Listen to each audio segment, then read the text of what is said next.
angels with silver wings, shooting nose offering. I wish I could take the pain for you.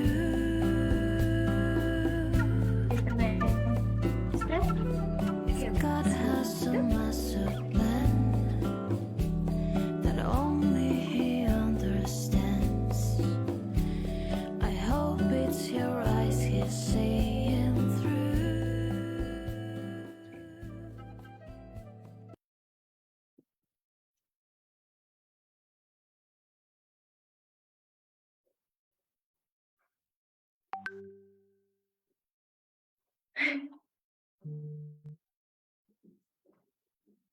Bueno, pues muy buenas tardes a todos, bienvenidos.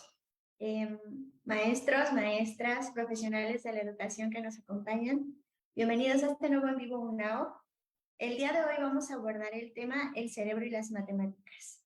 Mi nombre es Eunice y tengo el privilegio de estar acompañada por la maestra Bárbara Muñoz.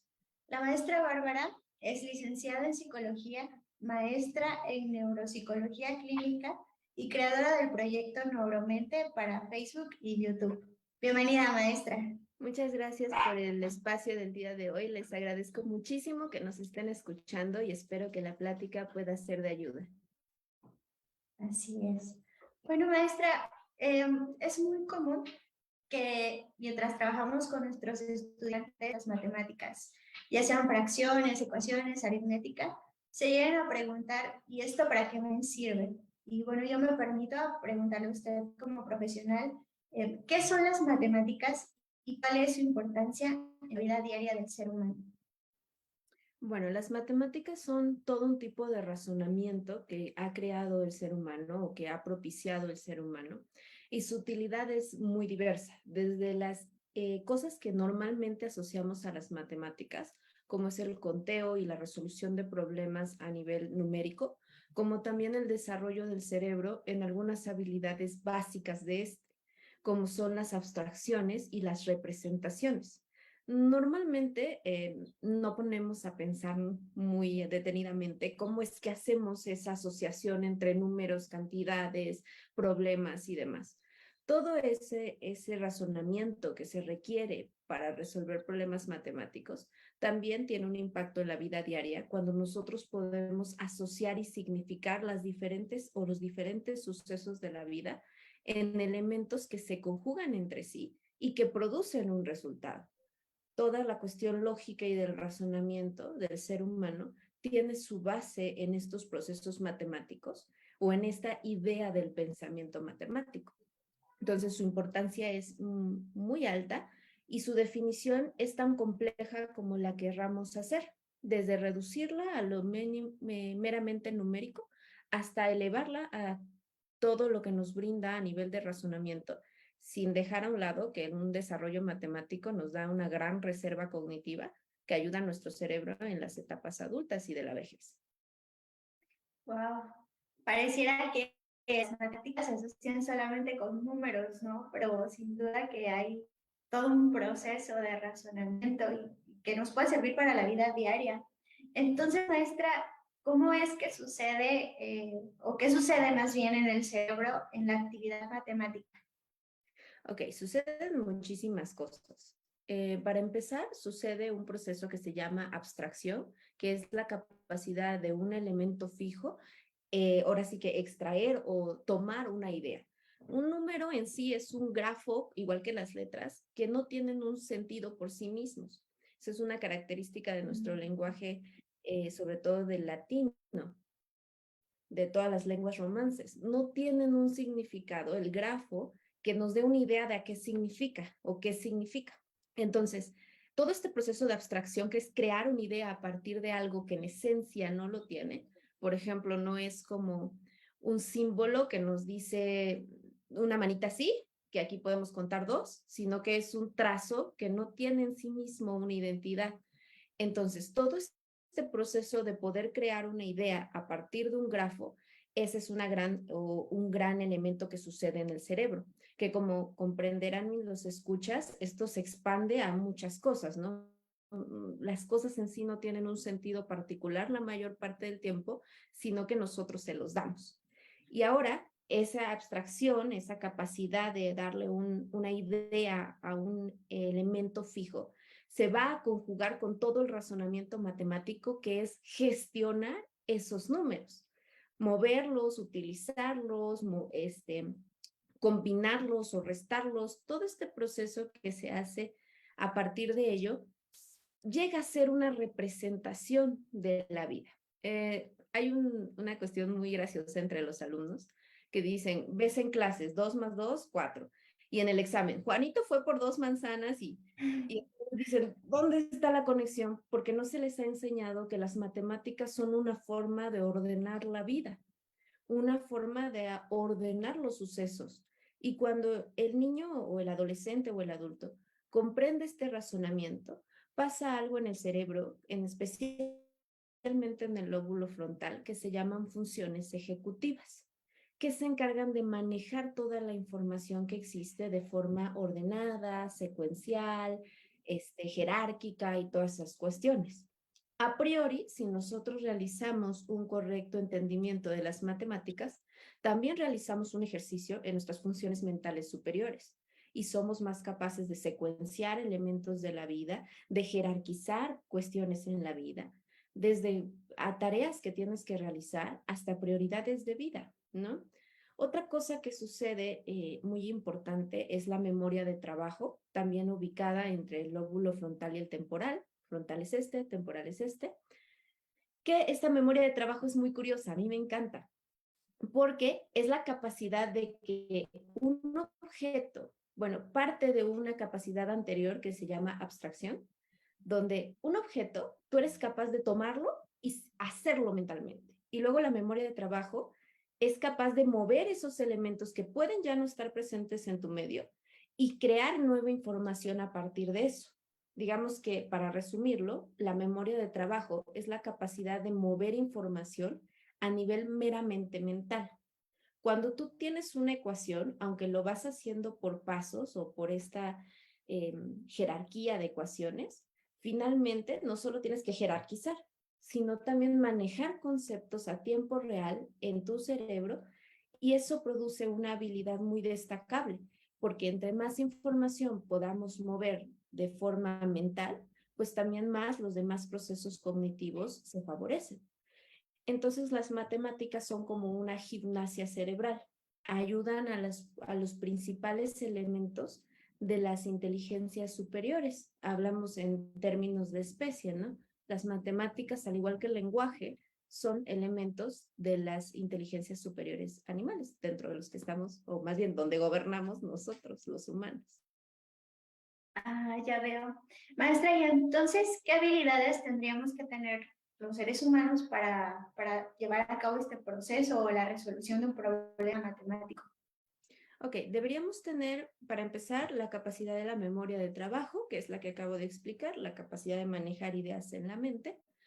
Debemos tener, para que esa memoria funcione, la capacidad de abstracción, de tomar una idea del medio y volverla mental, la capacidad de representación, la capacidad de que una idea mental se proyecte en un elemento fijo o que un elemento fijo nos produzca una idea concreta. Por ejemplo, si nosotros vamos a hacer un intercambio de dinero, de decir, doy 200, me regresan 50 de cambio, la representación es donde yo digo, aquí estoy dando 200 pesos en este papel verde y me están dando 50, que entonces significa que sí me están dando mi cambio completo. Todo ese proceso de representación es también una habilidad que debemos tener fortalecida. Y bueno, todo esto se encuentra en el lóbulo frontal y en el lóbulo parietal, porque el parietal va a integrar las cosas. Pero curiosamente, también las habilidades motoras. Hay una correlación muy específica entre la motricidad fina y la habilidad numérica. Esto se debe a que los centros motores del cerebro se encuentran pegaditos a los centros ejecutivos superiores, todo acá en el lóbulo frontal. No sé si muchos de ustedes recordarán que hace tiempo nos enseñaban a contar con los dedos, pero después nos pedían que no lo hiciéramos con los dedos y nos forzaban a que no usáramos los dedos. Bueno, esta habilidad de contar con los dedos, de hacer operaciones o solo mirarnos luego ya ni hacemos así, ya solo como que bajamos y subimos, es una habilidad motora fina muy importante para el desarrollo de las matemáticas, porque en este simple hecho estás haciendo todo lo que acabo de mencionar. Estás haciendo memoria de trabajo para colocarle un significado a cada cosa. Estás haciendo abstracción, porque cada uno vas moviéndolo y vas generándole un significado. Y estás representando, porque dices, los números que en mi cabeza son un 5 y así y un 2 así, acá se ven así y así. Entonces, todas esas habilidades primordiales y muy importantes para el razonamiento matemático, pues están en estas cuestiones motoras o en los niños que a veces, por ejemplo, mueven o friccionan sus piernas o manos cuando están haciendo operaciones, siguen siendo facultades que nos ayudan, porque el cerebro trabaja de forma holística. No podemos pretender solo estimular una parte sin que las, al menos adyacentes a esa zona cerebral, también estén funcionando en cooperación. Y tanto es así que en las etapas iniciales, cuando estamos aprendiendo el cálculo, al irse madurando estas funciones cerebrales, el razonamiento matemático pasa de la corteza frontoparietal, es decir, de acá a acá, aquí es el circuito de los niños de las matemáticas. Cuando somos adultos, hemos madurado tan bien esas estructuras, estas funciones de las que hablamos, que las matemáticas empiezan a ser temporofrontales. Es decir, ya no necesitamos hacer un razonamiento complejo para llegar al resultado. Empiezan a ser cada vez más automatizados. Cuando automatizamos, el cerebro deja de distinguir si estás en un problema de que cuando se chocan dos carros y empieza a poder ver eso en situaciones más complejas de la vida, en toda esta cuestión autobiográfica. Por eso las matemáticas son una cuestión global y además temporal respecto a las etapas del individuo. Así que maduramos primero las que he mencionado, abstracción, representación y memoria de trabajo, y después lo combinamos con la memoria autobiográfica, semántica y también los procesos de secuenciación y de jerarquización frontal. Wow. Sí, es muy interesante. Es todo un proceso, ¿no? Y en el caso de los niños, estas habilidades ya están por default, digámoslo así, o habría alguna manera de desarrollarlas. Esto es una pregunta muy interesante porque ha tenido sus variaciones a lo largo del tiempo. Hemos venido desde los que consideran que somos y la teoría de la tabla rasa, que venimos en blanco y todo se crea de acuerdo a nuestro entorno, hasta el constructivismo, que dice que venimos con algunas habilidades y estas se van modificando a lo largo del tiempo, o las totalitaristas, que dicen ya venimos así y eso es lo que vas a hacer de adulto, ¿no? Todas estas cuestiones han encontrado a nivel científico, cada una de ellas, sus propias confirmaciones y refutaciones, porque la ciencia es muy diversa, intrauterino, por default, que si todo sale de acuerdo a lo esperado, que si todo no tiene ninguna variación importante por alguna patología o algún elemento externo durante el embarazo, pues nos da un cerebro como el de la mayor parte de personas que existen, con los lóbulos que tenemos, todas las personas, con el número de neuronas aproximados que contamos, con los mismos mecanismos que las llevan a conectarse, pero no todos tenemos las mismas conexiones. Entonces, digamos que tenemos una materia prima similar entre la mayoría de nosotros y una forma de utilizar esa materia prima de forma diferente, que esa sería la parte no genética, la parte donde el ambiente se puede correlacionar. Así que yo diría, resumen de todos los estudios que hay actualmente al respecto, que son habilidades que nos permite desarrollar nuestra carga genética, nuestra materia cerebral dada por defecto, permiten que este desarrollo se lleve a cabo. Pero el desarrollar la habilidad y el cómo desarrollar la habilidad, eso ya es cuestión del ambiente del niño o el ambiente del sujeto. Entonces, tenemos todos las mismas oportunidades a nivel cerebral. ¿Cómo las desarrollamos y estimulamos? Ahí está el punto clave. Ok. Bueno, esta respuesta que usted me da me lleva a otra pregunta. Entonces, es cuestión o el origen de que se nos hagan tan complicadas, ¿es cuestión personal del estudiante o se debe a métodos de enseñanza empleados? Es un conjunto de ambos. Como todo en la vida, si tenemos un culpable, estamos viendo solo la mitad del panorama. Entonces, es un conjunto entre ambas cosas. Tenemos una cultura que generalmente es bien dividida, porque primero dice las matemáticas son súper difíciles, pero también por lo mismo, el mismo pensamiento, luego dice, es que si se le dan bien las matemáticas, es genio. Y el resto de las personas también con esa etiqueta de si se te dan bien las matemáticas, eres súper inteligente, aminora las otras inteligencias probables. Que sí es cierto, que si nosotros tenemos un nivel básico en matemáticas, cualquier otra inteligencia que tengamos nos resultará mucho más eficiente, porque hemos aprendido a ordenar y relacionar factores, que eso es lo que hacen las matemáticas. Ahora, regresando a la pregunta inicial, para no irnos muy lejos, el niño ya llega con esta cuestión cultural de que las matemáticas son difíciles. Y el maestro, en muchas ocasiones, produce esto al no generar una intriga de para qué sirven las matemáticas. Que generar una intriga no es necesariamente de, las matemáticas te sirven para contar dinero. O sea, eso es como también una idea que ya le estás dando al niño. Como todo, lo aprendemos mejor cuando tenemos una necesidad al respecto. Entonces, hay que crear en los niños las necesidades de aprender matemáticas en su vida diaria, en su entorno inmediato, para que entonces sea algo disfrutable. Entonces, es tanto del niño por la carga cultural que existe alrededor de las matemáticas, como del maestro, que a veces tenemos que mejorar nuestras técnicas de motivación y de enseñanza también, de poder ir desde las partes básicas de simbolizar los números hasta las complejas de ubicarlas en la vida diaria, para que no pase esto de que en la clase 2 más 2 es 4 y en el examen Pepito fue por manzanas. O sea, el maestro tiene que enseñar dónde vemos las matemáticas todos los días que nos pueden ayudar, para que este estigma también se vaya corrigiendo. No, la primera labor o el primer bastión de cambio social siempre ha sido el maestro.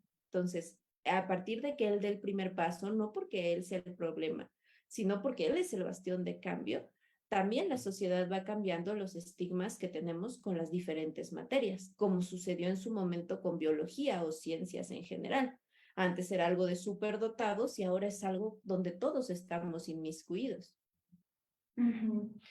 Sí, entonces, maestra, ¿usted considera que como docentes estamos enseñando realmente cómo conviene el proceso de aprendizaje de las matemáticas? Bueno, habría que ir al salón de cada maestro para poder ir respondiendo esa pregunta.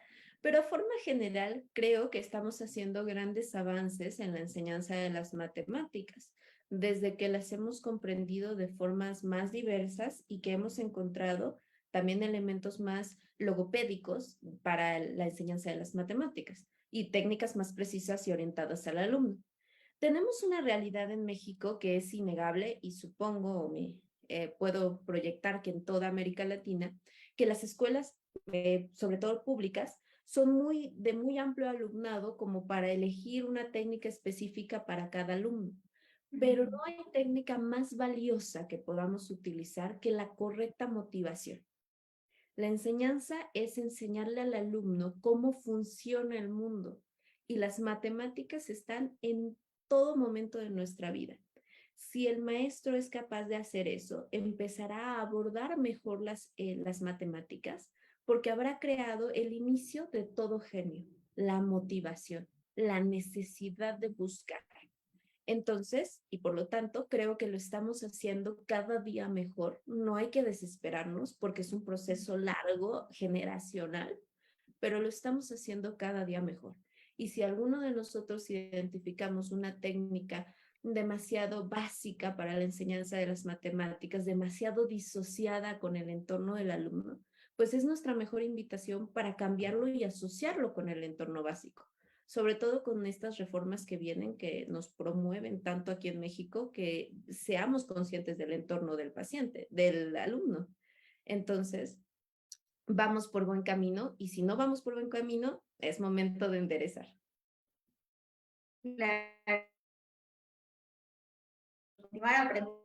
A la enseñanza.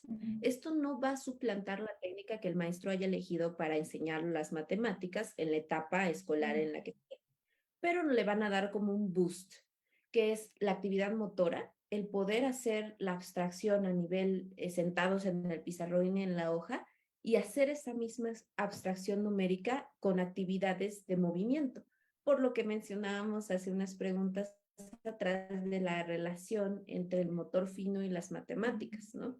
Desde escribir los números en diferentes letras hasta juegos de brincar con números, el avioncito, todos esos juegos que jugábamos las generaciones anteriores en el recreo y demás, el avioncito, el trompo, los tazos, las canicas, eran muy beneficiosos para estas habilidades matemáticas. Entonces, recuperar lo anterior y unirlo a los medios electrónicos si es posible nos va a dar una estimulación muy importante. Otra cosa a estimular es siempre la curiosidad, como ya he mencionado anteriormente, y también muy importante, la abstracción. Y esto viene desde que en cualquier momento a la par que vamos enseñando letras y diciendo esta letra se suena A y se llama A, esta letra suena O y se llama O, decir esto es uno y eres tú como uno y este es dos, como tus dos deditos. O sea, a la par que enseñamos la abstracción que también está presente en la lingüística, enseñarlo también con los números como algo cotidiano.